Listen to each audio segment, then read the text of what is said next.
Welp, here we are. This is who we are.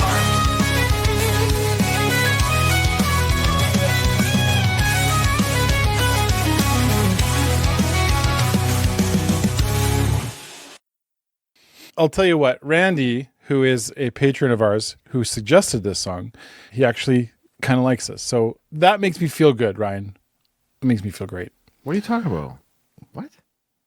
The song we're doing right now. Are we not starting the YouTube? Yes, we are. I know you don't pre-read things, which just shows you how unprepared or how first time react. We actually truly first time react. Nathan's literally giving a completely the wrong intro to this video. It's not Randy? Yes. It's not yours and mine? Correct. What are you talking about? Have you read? It's not a song. Oh, it's not a song. Oh, I see. Oh, I'm sorry. This is who we are. This is who we are. Okay. First of all, I've been loving your Beyonce. I'm sure this is not how Randy talks. Yeah, that's anyway. not Randy's voice. First of all, I've been loving your Beyonce reactions and all of your reactions in general. Thanks, Randy. Your breakdowns of her self-titled album and the behind-the-scenes documentaries were so thoughtful, and they really highlighted the depth of her artistry. Well, thank you. That feels really good to hear that, Randy. I appreciate that. Yes, thank you, Randy. I'd love for you to react to her short film, Yours and Mine. It was released to celebrate the 1-year anniversary of the Beyonce album and serves as a reflective piece that beautifully closes out that era. In it, she delves into fame, feminism, body image, marriage, and her upbringing, all of which tie directly into the album's themes and visuals. It feels like her way of tying a bow around that transformative moment in her career. Looking forward to hearing your thoughts. Well, Randy, you came to the right place because that's all we do is have professional, meaningful, deep discussions about Beyonce. Right. Nathan, you are mine and I am yours. Yours and mine. I sometimes wish I could just be anonymous and walk down the street just like everyone else. Most celebrities feel that way. Yeah. Before I was famous, I was the girl on the hill with the guitar. I was the girl that just wanted a beautiful view of the beach. And now that I'm famous, it's really, really difficult to do very simple things. I think it's the hardest thing to give up. But my mother always taught me to be strong and to never be a victim, never make excuses, never expect anyone else to provide for me things that I know I can provide for myself.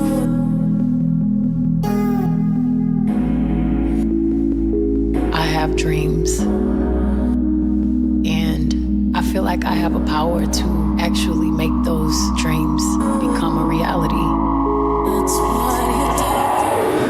You mentioned that during the video, or during her speaking, of course, that's a common, and not that it's not valid, but that's a common discussion that celebrities will have, is like they kind of dismiss, being able to go to the store, go for a walk with their spouse down the street without being. And I know people, cynics, and it's often cynical people, that's what you get for being famous. Sure. That's part of, your fame is because of the public. It's parasitical. Is that the word? You're performing for the public, so the public knows you.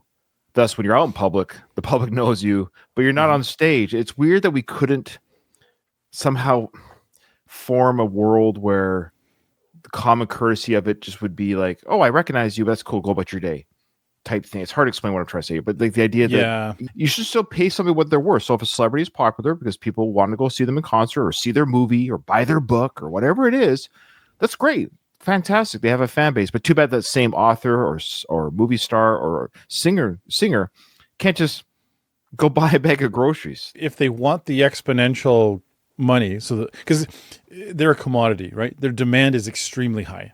So when demand goes up, price goes up. So there's a huge demand for Beyonce, and whenever a celebrity is popular, it's the same thing. They don't like that there's that much demand, but they also really like being in demand. How many times have we seen this? Like this this is certainly not the first celebrity that we've run across that have expressed this exact sentiment. So it'll be interesting to hear Beyonce's take. Beyonce really constantly comes back to that grounding that her mom taught her, right? She keeps bringing that up about, my parents, my mom especially, and dad gave her a great work ethic, gave her a great focus and drive, and just the ability to keep moving on regardless. That's sort of like the secret ingredient. I hate to say it that way. There are some celebrities that don't have that. Sure. That just don't. That turn on the fans, that attack the people that put them there sometimes. You got to give Beyonce credit where credit's due here. She really is somebody who lives with integrity. Yeah. I couldn't agree more. It just goes to show you whether you're a celebrity or just a bus driver. Or two schlubs on YouTube. Or two schlubs like us on YouTube. Parenting does help shape a lot of who you can be in life. Parents, or so what I mean by this, parents have a great and sacred responsibility in teaching all they can, as best they can, to their kids. Oh, is that the short blonde hair look? Love it. When you're famous, no one looks at you as a human anymore. You're a demon. You become the property of the public. Yeah. There's nothing real about it. Just look at these dazzling women, the finest representatives of our nation, ready to reach for the stars and grab the crown. You can't put your finger on who I am. I can't put my finger on who I am. I am complicated. I grew up with a lot of conflict and traumas, and I've been through a lot, just like everyone else. My escape was always music, and I'm so lucky that that's my job.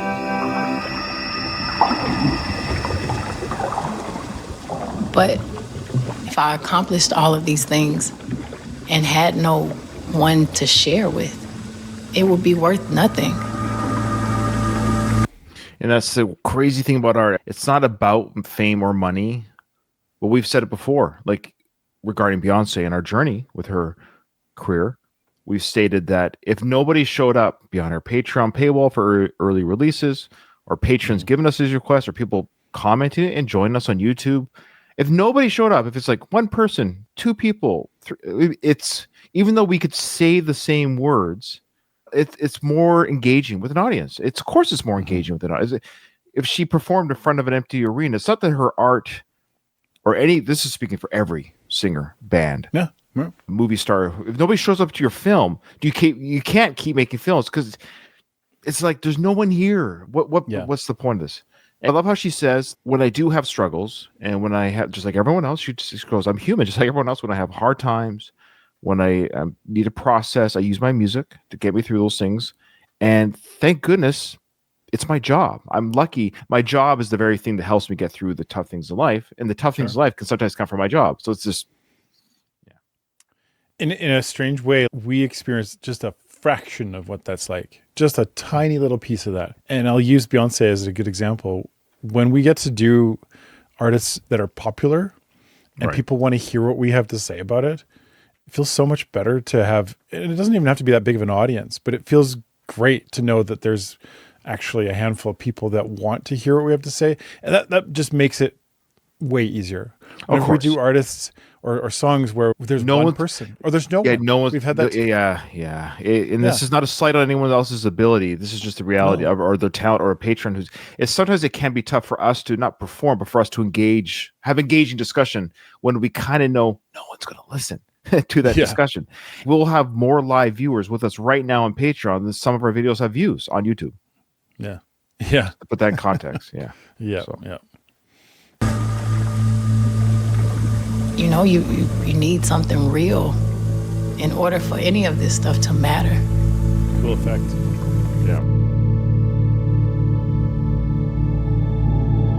You have to have something that is forever. Imagine waking up to that in the morning, Nathan. If you're lying on your bed, you wake up and she smiles at you. Open your eyes. What? It's Beyonce smiling at you. Imagine if you woke up tomorrow and that was your life. All of a sudden, you're just happen to be her husband. That could be what happens. Like, I could live like that forever. Every day you wake up. And then she starts riding my surfboard. Okay, Nathan, let's get going. We got some work to do here. Remember that song? Ride the wood, ride the surfboard?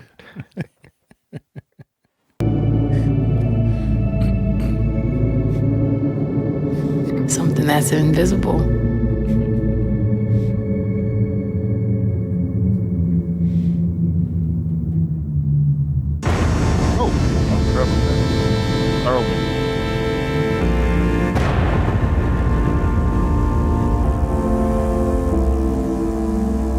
I was brought up seeing my mother try to please and make everyone comfortable.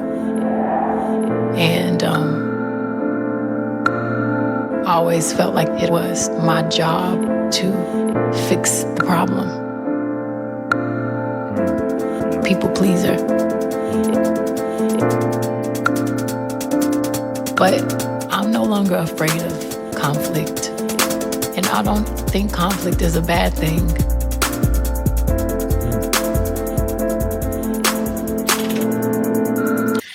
It's interesting. That's a character trait that I have that I share with her. The people pleaser and conflict resoluter.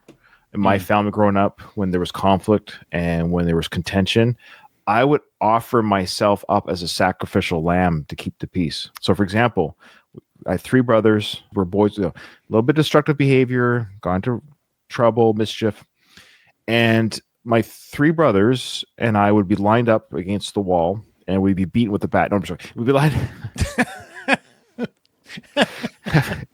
to see if anyone's paying attention. So let's just say, whatever the scenario, we weren't allowed to eat in the living room. That was a big rule in our family. No eating in the living room, kitchen only. So if we were all lined up, my dad would say with the belt, ready to go, okay, who ate in the living room? And I know it wasn't me because I was a people pleaser and I was always a good boy, never broke the rules, never wanted to upset my parents because I hated contention. I hated I hated that. Right. Mm-hmm. So I'm like, I know it's not me. And there's my other 3 brothers, and I'm like, oh, come on, guys. Honestly, I know it's not me. And my dad would say, okay, if nobody confesses, you'll get spanked. Mm-hmm. So my thought was, well, if I'm going to get spanked anyways, I will spare my brothers the rod and I'll just take the spanking.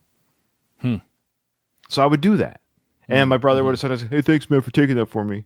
When I got older and I started doing chores around the house, I did the same. I would actually clean up the house before my parents came home from work to make sure. So my brothers would destroy the living room with food and toast.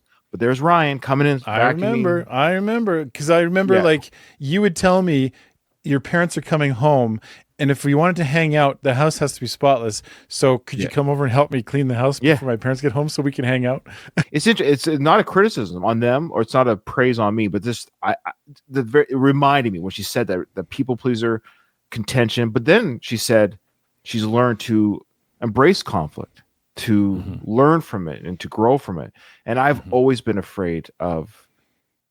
It's caused a little bit of a fear factor in me and anxiety in me. So I will admit, because of that, I do have anxiety because I'm always afraid of contention and conflict. So I have anxiety because of the friction that life can present. Because I know that when you grow up, when you learn a few things, you're no longer afraid of letting go. You're no longer afraid of the unknown. I still am. That's my problem. Unknown. My unknown issues. That's the problem, Nathan. You're no longer afraid of going to certain places in your body and your mind and your soul that may make you feel uncomfortable. I feel like she's talking to me. And it all starts with if you can look at yourself in the mirror and say, I like that person,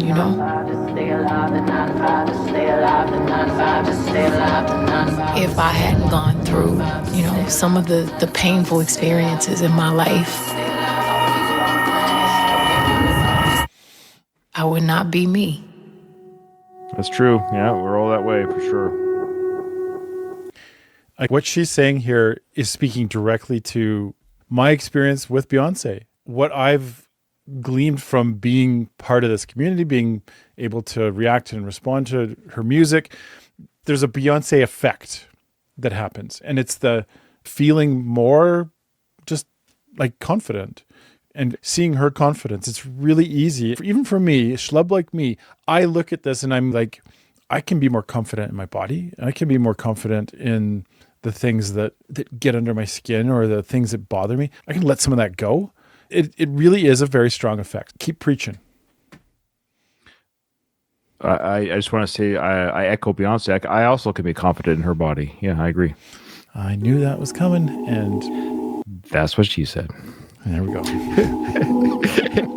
And the circle is complete. It's almost like we just have to do it here. I feel like my body is borrowed, and this life is very temporary. Life is oddly temporary, yep.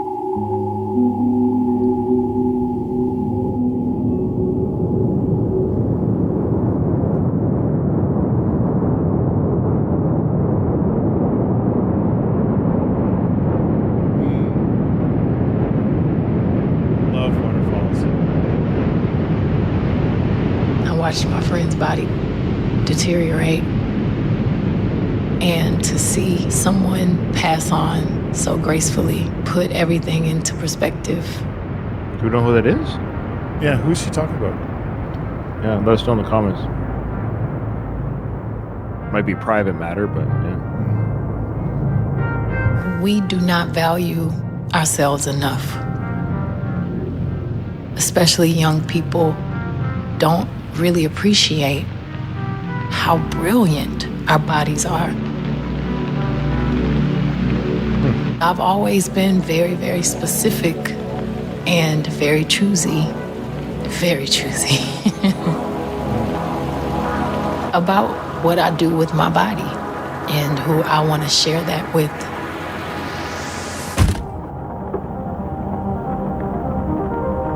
Me? No, not yet. No. Oh, Right. okay. I just thought it doesn't hurt to ask her. Oh, Jay-Z. People feel like they lose something when they get married, but it doesn't have to be that way. There's nothing more exciting about having a witness to your life.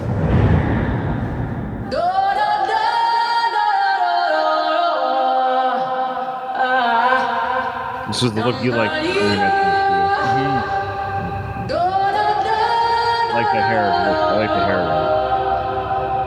I always consider myself a feminist, although I was always afraid of that word because people put so much on it. Yeah, you talked about that in one of our Just last saying videos. that in the last videos, yeah. They weaponize it, and then it doesn't mean what it means. The way she's saying it becomes a weapon. Yeah. When honestly, it's very simple. It's just, a person that believes in equality for men and women. Yes, agreed, Beyonce, agreed.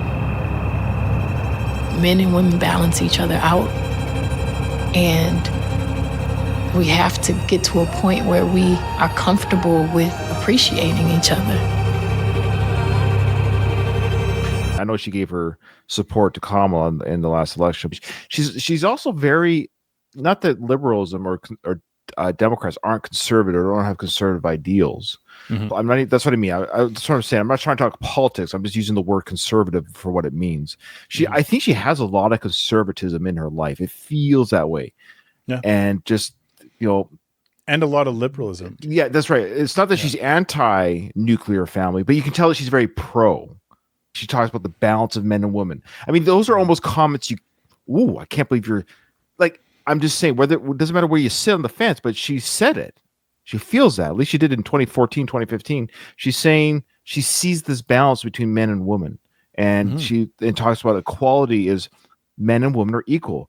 Women are better than men, and men are better than women. I love this. It's a very balanced, logical. I'm on board with her. I think if I was to hang out with her as a friend outside of celebrity, I think we get along in how the outlook of life a little bit. I totally agree. There's a missing dialogue that it feels like it gets kind of relegated to the conservative side, and I don't think it's a conservative viewpoint. I think it's actually the discussion that should be happening everywhere right now. And it basically goes something like this. Men and women They need to hold each other up, and not on pedestals per se, but definitely everything about being a man. And really, if you're a woman and you're attracted to that, then that should be that's what it should be. And this vice versa for men. The feminine traits and everything about being a woman should be something held very sacred. I think that we've lost that dialogue because it feels we're too afraid to say stuff. Yeah, it definitely feels like men are now flipped over to being like, oh, everything that men do is so awful, and we have to like just dance around what women are. And I think there's got to be a way to bring those two back together. And I totally agree. Instead of holding them up, lifting each other up. Lifting each other up. Yeah. Yeah. The idea that we're lifting each other up to the same ground. So if somebody's faltering, man or woman, they lift that person up. Now you're with me. Equal. Oh, I like that. Very Thank well you. said. Thank you. Every now and then I say something good. Back to poops.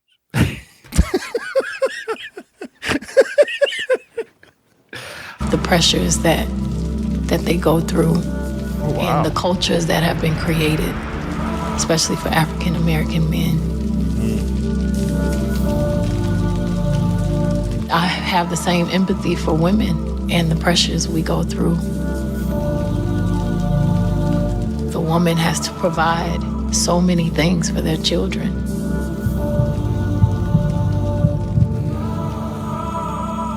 I consider myself a humanist.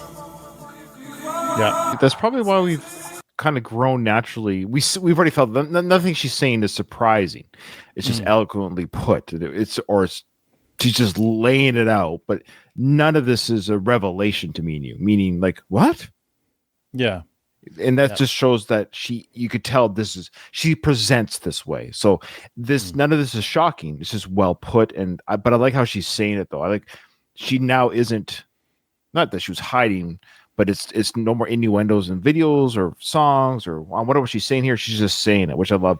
And I too am a humanist. I've said this well before I ever knew Beyonce as an artist. Even I've always felt that way. I believe in just, can't we all just get along? I mean that. Like, I feel like sometimes, can we just be humans? I hate this separation garbage. It just bugs me. Race, religion, gender, all this separation themes and talks. It's so divisive.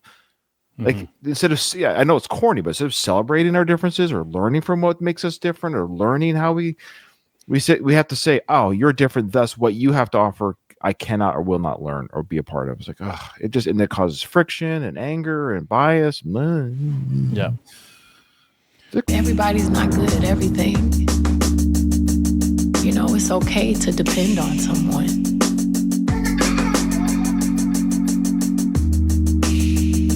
It's actually what we're supposed to do. We're supposed to depend on each other. And when you find the person that you trust and you love and you feel is going to respect you and take all of the shit you have and turn it around and bring out the best in you,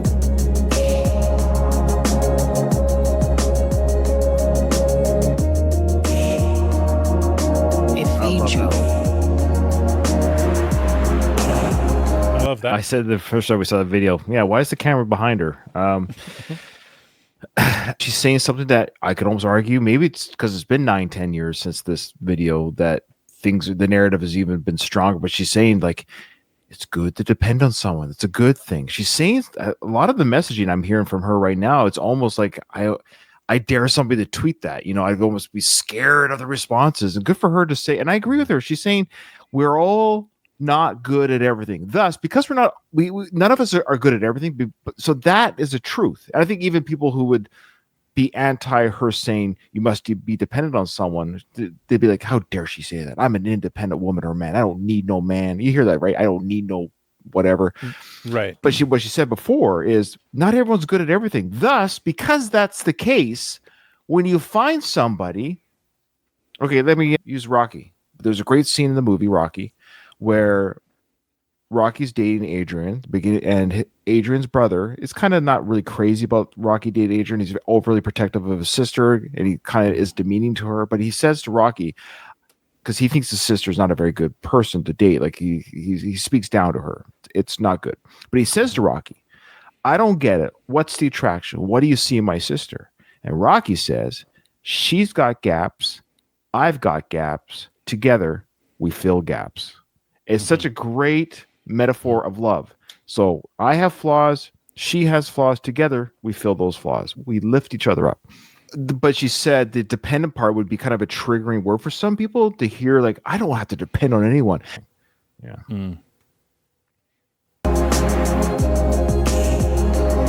It is the most powerful thing you can ever feel in your life.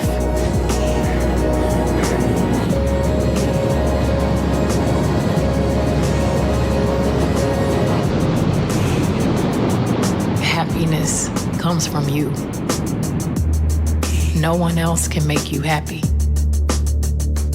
You make you happy.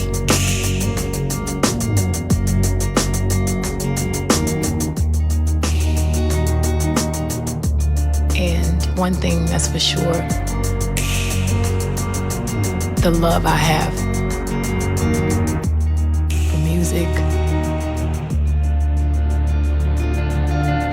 for my husband, for my child, is something that will last far beyond my life.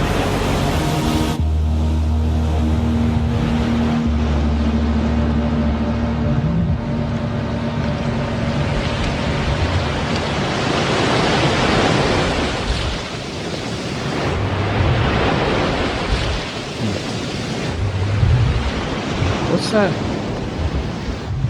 This is a wonderful thing to react to, Randy. I didn't know this existed. So when he gave us this reaction, I too thought it was a song when I saw the title. And I was like, I thought we did everything from self-titled. But he's like, no, it's a short film. Nice little wrap a bow. We're all over the place with Beyonce to some degree. We totally haven't decided where we're going yet. We still have some Patreon requests to get through. If you watch this on YouTube or on our Patreon, just so you know, there are some other Patreon requests that have come in for Beyonce. So we're going to still be a little bit, in a good way, all over the place before we go on our tour journey, if that makes sense. So we'll just see where things take us for now. But don't worry. Yes, we are doing Lemonade. We're going to do it at some point. It's going to be done. The album version, what do you call it? The film version. We're going to do the visual album. We're going to do it in parts, just like we did for self-titled. The way we did self-titled is how we're going to do Lemonade. Okay. All right. Because we can't sit down for 4 hours and do it. So Well, this is a really good choice, Randy. We're talking about wanting to hear something like this the other day, to really hear Beyonce's thoughts and understanding where she's at. It's rare, right? It's not something we're going to get a whole lot more of. It sounds like she gets more and more kind of private, but this actually informs why we're so attracted to, and I don't mean like sexually, I just mean like we are a good, oh man, I'm trying to say this so that Ryan doesn't, we're good. I was going to say we're a good fit, but that's not going to work. We're a good match. no, you got me. I can't think of anything. There you go. Okay. All right. We're a good match. There we go. All right. Thanks, everybody. I've been poised with the swatter here the whole time. I think you only got one swat this time, Ryan. That's pretty good. I told you it wasn't that hard. Yeah. All right. Thanks, everybody. We'll see you in the next one.